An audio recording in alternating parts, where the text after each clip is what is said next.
اعوذ باللہ من الشیطان الرجیم بسم اللہ الرحمن الرحیم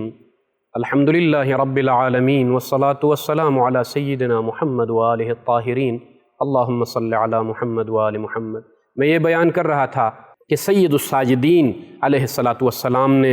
تنہا بدن مبارک سید الشہداء کو قبر میں اتارا ہے۔ لم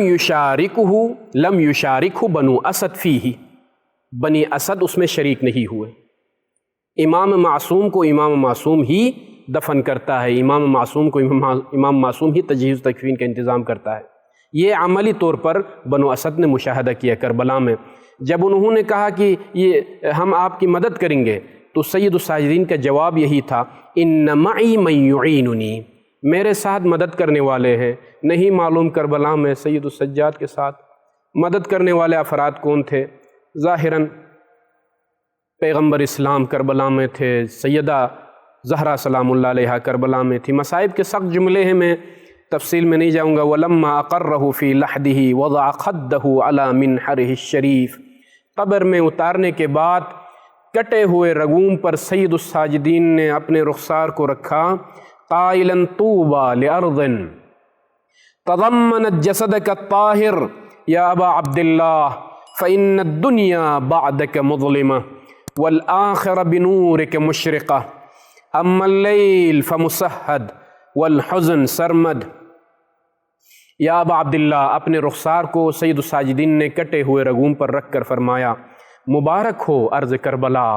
حسین ابن علی کو میں آپ کے حوالے کر کے جا رہا ہوں۔ یا ابا عبداللہ، آج کے بعد تیری شہادت کے بعد دنیا تاریک ہے اور آخرت آپ کے نور سے روشن ہے۔ میری راتیں غم و اندوہ میں بے چینی میں گزر جائیں گی۔ اور قبر کے اوپر ایک قیامت خیز جملہ لکھا سید الساجدین نے، چونکہ پہچاننے کے لیے کہ آخر قبر کس کی ہے، کوئی نہ کوئی نشانی ہوتی ہے قبر پر، اور یہ بھی آج بھی یہ رسم موجود ہے۔ سید الساجدین نے جو قیامت خیز مصائب کا جو جملہ لکھا کہ ھذا قبر الحسین ابن علی ابن ابی طالب الذی قتلوہ عطشانا غریبا۔ دنیا والوں، تا قیام قیامت یہ معلوم ہونا چاہیے کہ یہ حسین ابن علی ابن ابی طالب کی قبر ہے، جس کو حالت غربت میں، حالت مسافرت میں، شط فرات، نہر فرات کے کنارے حالت عطش اور پیاس میں ان کو شہید کیا گیا۔ اسی انداز میں قمر بنی ہاشم کو بھی وہی مقام عطا فرمایا جو مقام سید الشہداء کو عطا کیا زین العابدین نے، کہ بنی اسد شریک ہونا چاہتے تھے تدفین میں، لیکن وہاں پر بھی یہ جملہ ارشاد فرمایا کہ مدد کرنے والے میرے ساتھ ہیں۔ خود سید الساجدین نے تنہا بدن مبارک قمر بنی ہاشم کو قبر میں اتارا ہے، اور قبر میں اتارنے کے بعد جو جملہ ارشاد فرمایا ہے، علی الدنیا بعدک العفا یا قمر بنی ہاشم، یہی جملہ، خاک ہو دنیا پر، دنیا کی زندگی پر خاک ہوئے بنی ہاشم کے جوان اور چاند۔ وہی مقام، وہی اہمیت کہ تنہا سید الساجدین نے جس طریقے سے بدن مبارک سید الشہداء کو قبر میں اتارا اور دفن کیا، اسی انداز میں قمر بنی ہاشم کو بھی دفن کیا۔ اور یہ تاریخی جملہ مقتل کی کتابوں میں ہمیں یہ ملتا ہے کہ علی الدنیا بعدک العفا یا قمر بنی ہاشم وعلیک منی السلام ورحمۃ اللہ وبرکاتہ، اور آپ پر میرا سلام ہو اے قمر بنی ہاشم۔ مصائب کے جملے بہت ہیں، لہٰذا میں زیادہ تفصیل سے بیان نہیں کروں گا، مگر یہ معتبر تواریخ میں یہ جملے مصائب کے ہمیں ملتے ہیں۔ تدفین سید الشہداء کے تذکرے کے بعد کوفے میں جو ایک اور قیامت خیز جو منظر سامنے آیا، ابن زیاد نے، عبید اللہ ابن زیاد نے ایک شخص کو طلب کیا۔ کس کام کے لیے طلب کیا؟ اعلان کیا کہ کون اس کام کو انجام دے گا۔ وہ کام کیا تھا؟ سید الشہداء کے سر مبارک کی اصلاح کے بعد دروازے پر لٹکانا ہے۔ خوارزمی کی یہ روایت ہے، سبد ابن جوزی کی یہ روایت ہے کہ امر حجاما فقال قورہ، تقویر، تقویر عربی لفظ ہے، میں اس کی تفصیل میں بیان نہیں کر سکتا، الفاظ میرے پاس نہیں ہیں، بہت سخت مصائب ہے کہ عبید اللہ ابن زیاد نے یہ طلب کیا کہ کون اس کام کو انجام دے گا کہ سید الشہداء کے سر مبارک کی اصلاح کے بعد، یہ لفظ میرے پاس ہے، اصلاح، تقویر کرنا کسی کے سر کو، وہ یہ کہ جو کچھ گوشت، حلق اور انسان کی یہ ٹھوڑی اور حلق کے درمیان جو گوشت ہوتا ہے اس کو ہٹانا، اور ظاہر سی بات ہے لٹکانے کے لیے سوراخ کی بھی ضرورت ہوتی ہے تاکہ اس سے کوئی دھاگا، کوئی رسی نکال کر لٹکایا جائے، تو یہ حکم کیا کہ کون اس کام کو انجام دے گا، تو کسی میں جرأت نہیں ہوئی کہ سر سید الشہداء کے ساتھ اس طرح کا سلوک کرنا کہ جو کچھ گوشت پوست ہے اس کو ہٹانا اور پھر اس کو لٹکانا دروازے پر، اس کام کو انجام دینے کے لیے کسی میں جرأت نہیں ہوئی، اور جو کچھ گوشت تھا حلق میں اس گوشت کو ہٹانا اور پھر وہاں اس کو دروازے پر لٹکانا سر مبارک کو، مگر ایک حرامزادے نے اٹھ کر یہ قبول کیا کہ میں اس کام کو انجام دوں گا،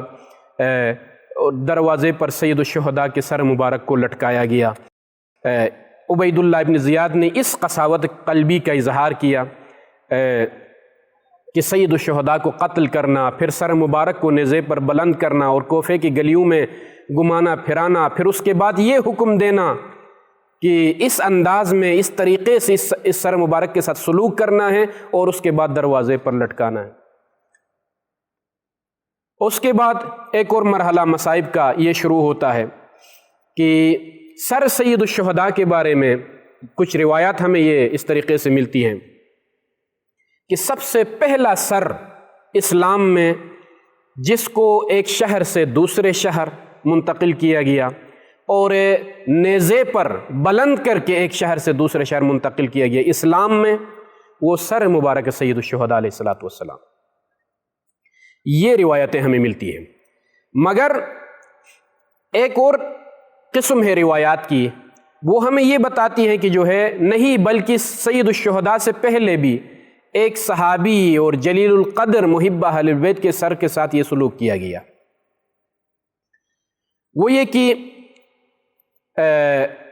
عمر ابن الحمق، صحابی جلیل القدر اور باوفا ساتھی امیر المومنین علی ابن ابی طالب کا، جس نے جنگ صفین بھی لڑی، جنگ نہروان بھی، جمل بھی،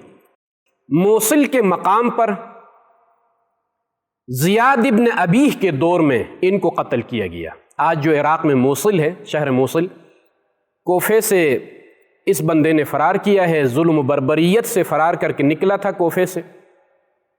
علی نے یہ خبر دی تھی، علی ابن ابی طالب نے، کہ یا عمر انک لمقتول بعدی، میرے بعد تمہیں قتل کر دیا جائے گا، اور یہ خبر بھی وَإِنَّ رَأْسَكَ لَمَنْقُولٌ، انک لمقتول وَإِنَّ رَأْسَكَ لَمَنْقُول، تمہیں قتل کر دیا جائے گا اور تمہارے سر کو ایک شہر سے دوسرے شہر تک منتقل کیا جائے گا، یہ علی نے خبر دی تھی۔ وَأَوَّلُ رَأْسٍ يُنْقَلُ فِي الْإِسْلَامِ هُوَ رَأْسُكَ، اور اسلام میں پہلا سر جس کو ایک شہر سے دوسرا شہر منتقل کیا جائے گا وہ تمہارا سر ہوگا۔ اب ان دونوں روایتوں کو کچھ روایات یہ بتاتی ہیں کہ اسلام میں پہلا سر جو ایک شہر سے دوسرے شہر کو منتقل کیا گیا وہ عمر ابن حمق، امیر کائنات علی ابن ابی طالب، اس کی تاریخ ہی الگ ہے، اس کی مظلومیت ہی الگ ہے کیونکہ موضوع سے خارج ہے، مگر اس کے ساتھ جو سلوک کیا ہے وہ عبید اللہ کا باپ زیاد ابن ابی مجہول النسب، حرامزادہ اور زناکار خاتون کا فرزند زیاد نے یہ کام کیا، اور اس کے بعد اس کے بیٹے نے عبید اللہ ابن زیاد نے پھر امام حسین کے ساتھ یہ سلوک کیا ہے۔ دونوں روایات ظاہراً اگرچہ ٹکرا رہی ہے، لیکن جو طریقہ کار ہے جمع کرنے کا دونوں روایات کو وہ یہ کہ اگر ایک شہر سے دوسرے شہر کو منتقل کرنا یہ مراد ہو تو ممکن ہے اس طریقے سے ہم جمع کریں کہ ان اول رأس من بنی ہاشم حمل فی الاسلام هو رأس الحسین واول رأس حمل فی الاسلام من غیرہم هو رأس عمرو بن الحمق۔ یہ دو روایتیں آپس میں نہیں ٹکرا رہی ہیں، کیونکہ اس طریقے سے ہم تحلیل کریں گے کہ بنی ہاشم میں سے جس مظلوم کے سر مبارک کو ایک شہر سے دوسرے شہر منتقل کیا گیا وہ سید الشہداء علیہ السلام کا سر مبارک ہے اسلام میں، اور غیر بنی ہاشم میں سے جس مظلوم کے سر مبارک کے ساتھ یہ سلوک کیا گیا وہ عمرو بن حمق کا سر مبارک ہے، جس کو قتل کرنے کے بعد کوفے سے دمشق روانہ کیا گیا جب معاویہ کی حکومت تھی۔ دور معاویہ میں یہ کام ہوا عمرو بن حمق کے ساتھ، اور بنی ہاشم میں سے جس کے ساتھ یہ سلوک کیا گیا اور سلوک رکھا گیا اور سلوک کیا گیا وہ حسین ابن علی کا سر مبارک ہے۔ تو یہ روایتیں بھی ہمارے پاس ہیں، وہ روایتیں بھی ہمارے پاس ہیں، لیکن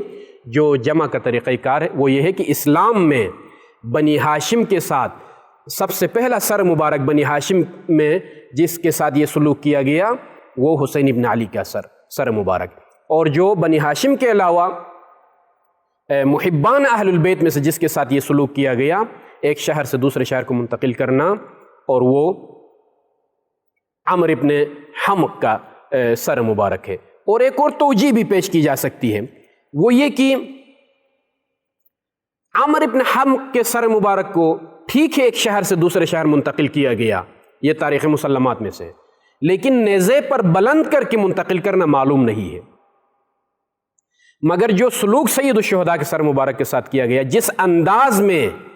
پہلا سر مبارک اسلام میں نیزے پر بلند کر کے ایک شہر سے دوسرے شہر منتقل کیا گیا، وہ سید الشہداء علیہ السلام کے سر مبارک کے ساتھ یہ سلوک کیا گیا۔ لہٰذا یہ توجیہ بھی ہم پیش کر سکتے ہیں۔ لہٰذا آپس میں جو ظاہراً ٹکراؤ ہمیں نظر آتا ہے روایات کے درمیان، اس کو ہم ختم کر سکتے ہیں اس طریقے سے۔ پہلے بھی میں نے عرض کیا کہ کوفے میں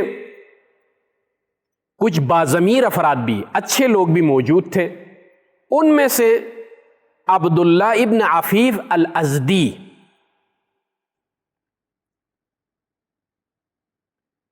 اس کا کردار نمایاں ہے کوفے میں۔ وہ اس طریقے سے کہ جب عبید اللہ ابن زیاد نے یہ جب حکم دیا کہ جو ہے سر مبارک سید الشہداء کو دروازے پر لٹکایا جائے، اور یہ کام کیا گیا، دروازے پر لٹکایا گیا، اور اس کے بعد عبید اللہ ابن زیاد نے حکم کیا کہ سارے افراد مسجد کوفہ میں جمع ہو جائیں، اور خود مسجد میں داخل ہوا۔ وصعد المنبر، ممبر پر بیٹھنے کے بعد، یہ تاریخی مسلمات ہیں عزاداران سید الشہداء، ممبر پر بیٹھنے کے بعد مسجد کوفہ میں یہ لعین یزید کا عامل اور نوکر اس طریقے سے خطبہ دے رہا ہے۔ فحمد اللہ واثنى علیہ فکان من بعض کلامہ ان قال الحمد للہ الذی اظہر الحق واہلہ ونصر امیر المؤمنین واشیاعہ وقتل الکذاب ابن الکذاب لعنت اللہ علی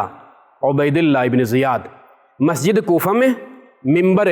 مسجد کوفہ پر اس طریقے سے خطبہ دے رہا ہے کہ حمد ہے اللہ کے لیے کہ جس نے حق کو آشکار کیا اور اہل حق کو نصرت دی، اور امیر المومنین یزید کی نصرت کی، اور کذاب ابن کذاب کو قتل کیا۔ نعوذ باللہ نستجیر باللہ، اس طرح کے کلمات اس نے ممبر کوفہ پر بیٹھ کر اس طرح خطبہ دیا۔ تو مسجد کوفہ میں عبداللہ ابن عفیف الازدی یہ باضمیر اور غیرت مند محب اہل البیت مسجد میں موجود تھا۔ اور آپ سوال کریں گے کہ آخر یہ ایسا محب جب موجود تھا تو جو ہے کربلا کیوں نہیں گئے اور نصرت کیوں نہیں کی امام حسین کی؟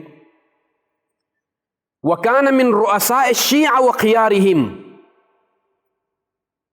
شیعیان علی ابن ابی طالب کے ایک سرکردہ افراد میں سے ان کا شمار ہوتا تھا،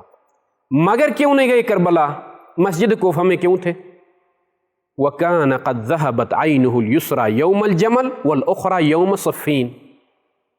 جب ہم اہل کوفہ کی مذمت کرتے ہیں یا اہل الکوفہ یا اہل الغدر والخطر، یہاں پر سارے اہل کوفہ شامل نہیں ہیں۔ عبداللہ ابن عفیف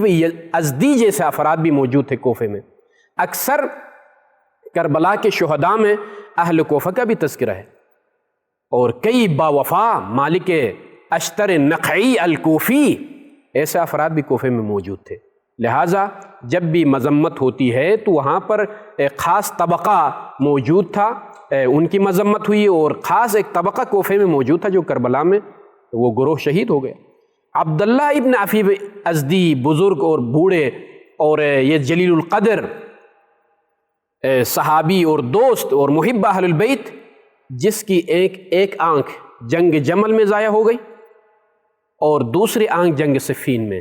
امیر کائنات کی رکاب میں لڑتے ہوئے دشمنوں کے ساتھ یہ دونوں آنکھیں ضائع ہوئی تھی جنگوں میں۔ وَكَانَ لَا يَكَادُ يُفَارِقُ الْمَسْجِدِ الْأَعْظَمِ يُصَلِّي فِيهِ إِلَى اللَّيْلِ ثُمَّ يَنْصَرِفُ إِلَى مَنْزِلِهِ۔ یہ معذور اور یہ غازی اور محب امیر المؤمنین صبح سے لے کر رات تک مسجد کوفہ میں نمازیں اور نوافل بجا لاتا تھا، اور جب رات ہوتی تھی رات کے قریب گھر کی طرف واپس چلا جاتا تھا۔ اور یہ عذر تھا کہ جس کی بنا پر کربلا نہیں جا سکے، اور زندگی بھر شہادت کی تمنا کرتے رہے، مگر جب یہ آنکھیں ان کی جب ضائع ہوئی ہے جنگ میں، تو اس وقت شہادت سے مایوس ہوئے کہ اب میری حالت ایسی نہیں رہی کہ جو میں کسی جنگ میں شریک ہو جاؤں اور نتیجے میں مجھے شہادت نصیب ہوگی۔ شہادت سے مایوس ہو گئے تھے۔ آنکھوں کی جب جنگ جمل اور جنگ صفین میں آنکھیں ضائع ہوئیں تو اس کے بعد مایوس ہوئے تھے، بس نماز اور نوافل اور عبادت میں مصروف رہتے تھے۔ لیکن لعین عبید اللہ ابن زیاد کا جب یہ خطبہ سنا ہے مسجد میں، کیونکہ یہ معذور انسان مسجد میں عبادت میں مصروف ہے، منبر پر بیٹھ کر جب اس نے یہ خطبہ دیا ہے عبید اللہ ابن زیاد نے، تو یہاں پر انتہائی دلیری اور شجاعت کے ساتھ آگے بڑھتے ہیں۔ یبن مرجانہ، اے فرزند مرجانہ، ان الکذاب ابن الکذاب انت و ابوک ومن استعملک و ابوہ۔ اے عبید اللہ ابن زیاد، تم کیا بات کرتے ہو منبر پر بیٹھ کر حسین ابن علی کے بارے میں؟ کذاب ابن کذاب، کذاب ابن کذاب تو تم ہو اور تمہارا باپ ہے۔ ومن استعملک و ابوہ، اور جس نے تمہیں عامل کوفہ بنایا ہے، کوفے کا گورنر بنایا ہے، وہ کذاب ہے، اور اس کذاب کا باپ بھی کذاب تھا، یزید بھی کذاب اور معاویہ بھی کذاب، اور جس نے تمہیں عامل بنایا وہ بھی کذاب، اور تم خود بھی کذاب، جھوٹ بولنے والے، اور تمہارا باپ زیاد بھی کذاب۔ یا عدو اللہ و رسولہ، اے اللہ کے دشمن اور اللہ کے رسول کے دشمن، اتقتلون ابناء النبیین، اولاد نبی کو قتل کرنے کے بعد وتتکلمون بہذا الکلام علی منابر المسلمین، شرم نہیں آتی ہے تمہیں اولاد زہرا، اولاد علی، اولاد محمد مصطفیٰ کو قتل کرنے کے بعد اس طریقے سے منابر مسلمین پر بیٹھ کر، منبر کوفہ، مسجد کوفہ پر جہاں پر امیر کائنات علی ابن ابی طالب بیٹھتے تھے، اس منبر پر بیٹھ کر اس طرح سے بات کرتے ہو؟ عبید اللہ نے پوچھا یہ بات کرنے والا کون ہے؟ تو عبداللہ ابن عفیف ازدی نے جواب دیا کہ انا المتکلم یا عدو اللہ، اتقتل الذریہ الطاہرہ الذین اذہب اللہ عنہم الرجس فی کتابہ وتزعم انک علی دین الاسلام۔ آیے تطہیر کے مصادیق کو قتل کرنے کے بعد اپنے آپ کو مسلمان سمجھتے ہو تم؟ وَغَوْثَا أَيْنَ أَوْلَادُ الْمُهَاجِرِينَ وَالْأَنصَارِ لِيَنْتَقِمُوا مِنْ هَذِهِ الطَّاغِيَةِ اللَّعِينِ ابْنِ اللَّعِينِ عَلَى لِسَانِ رَسُولِ اللَّهِ رَبِّ الْعَالَمِينَ۔ وائے ہو، کہاں ہے اولاد مہاجرین اور انصار کے اولاد کہاں ہیں تاکہ اس طاغیہ سے، اس سرکش انسان سے انتقام لے؟ لعین ابن لعین ہے، رسول اللہ نے ان پر لعنت کی ہے۔ یہ جذبہ، یہ شجاعت، یہ دلیری، آنکھوں سے معذور انسان مسجد کوفہ میں یہ بندہ تھا کہ جس نے حکومت وقت کے خلاف آواز اٹھائی۔ عبید اللہ ابن زیاد کوئی حد نہیں رہی غصے کی، منبر کو چھوڑنا پڑا اور آگ بگولا ہو گیا، اور قصر عبید اللہ جو قصر تھا اس میں داخل ہو گیا اور قتل کا حکم دیا۔ تفصیل آئے گی۔ وصلی اللہ علی محمد وآلہ الطاہرین۔